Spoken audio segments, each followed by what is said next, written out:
Ladies and gentlemen, welcome to our Math 119 Section 3.1 Number Systems Introduction. This is my lovely looking cousin here. So today we are looking at these numeration systems. We are by far the most used to base 10, where our units digit, each unit is worth 1, and then our tens digit, each unit is worth 10, hundreds, each unit is worth 100, and so forth. But there are other numeration systems, and when we look at the ancient world, there's actually many different systems. The ones that we're going to be most interested in are, right now, the base 5 pieces. So I wanted to highlight that for you in your math activity. Not requiring that you go through and do these problems, but I do want to just highlight it for you. Base 5 is a very common base system, and so this is in respect to the base 5 pieces. When we talk about any sort of a numeration system that's in a base, we refer to the quantities oftentimes as units, longs, flats, and long flats. So in base 5 and in any numeration system, the unit is simply just one of the pieces. A long is the same amount of units as is the base system. So in base 5, a long is going to be 5 units. In base 4, it'll be 4 units. Base 6, 6 units. Base 10, 10 units. A flat will be whatever the base is squared. So this is 5 by 5, so it contains 25 units. And a long flat will be 5 in this system, in the base 5 system. It will be 5 of the flats. So 1, 2, 3, 4, 5. So it's 5 of the 5 by 5s, which is 125 units. So we're very interested in interacting with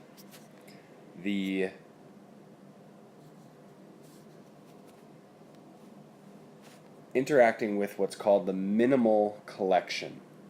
And so a minimal collection, here we're shown in this particular problem, says, all right, well, we have two different collections shown here where they both have 36 units, but the second collection, this collection right here, is the minimal collection.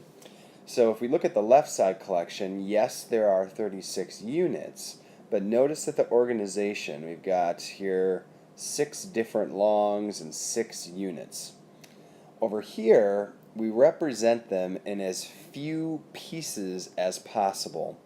So of the 36, the largest of our pieces that we could have is one of the flats, one 5 by 5 or 25. Well, if we take away 25 from the 36, we're left with 11. And so of those 11, we can make 2 longs, or 10, leaving us with 1 unit. Oftentimes, this minimal collection notation is really useful for us, and so this particular minimal collection of 1 flat, 2 longs, and 1 unit, if we are writing that out in base 5 notation, we would say that we have 1, 2, 1, base 5. That does not mean that we have 121 units. It does not, because we just saw this is only 36 units. These are simply placeholders. And so in our minds, when we see this, we should think of 3 distinct, different pieces, meaning that I know that I have 1 unit, 2 longs, and 1 flat. You will also be asked on your assignment to rewrite some whole numbers into expanded form. So if you take a look on page 131, there you'll see some guidance on how to do that. So in this particular problem, this example, we have 75,063. And so if we were to kind of break it apart, knowing that we're working within base 10, we know what each of those values is and the place that it holds. The units, tens, hundreds, thousands, and 10,000s digit. So we could rewrite those as an expanded sum of multiplications. This 7 is 70,000, or 7 of the 10,000s. This 5 is 5,000, or 5 of the thousands. This 0 is 0 of the hundreds, so it's holding that place.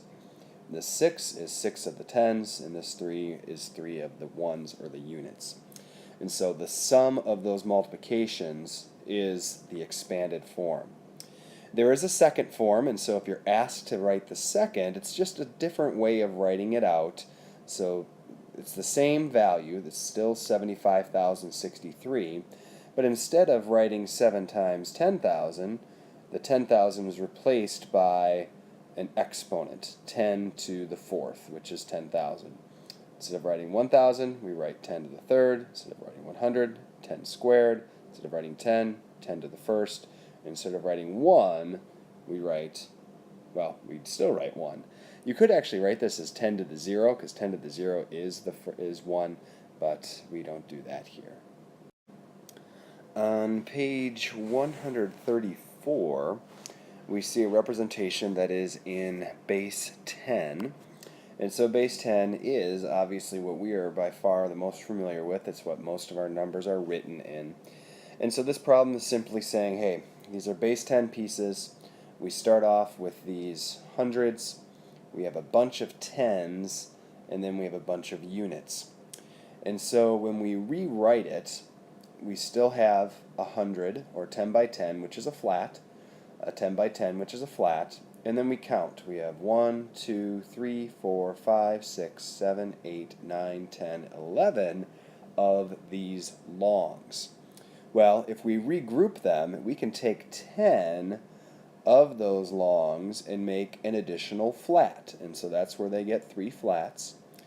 We're left with 1 long, but these units, when you add up those 12 individual units, we notice that we could get 1 long, or 10, out of there.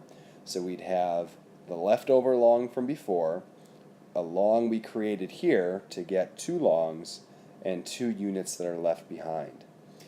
Base 10 is the only one of our numeration systems where when we write the final answer, the placeholders, we don't write the word 10 behind it, 322, 10, because this is just how we speak, 322. If it's in a different numeration system, you will write the word below it like I did with the base 5 a moment ago.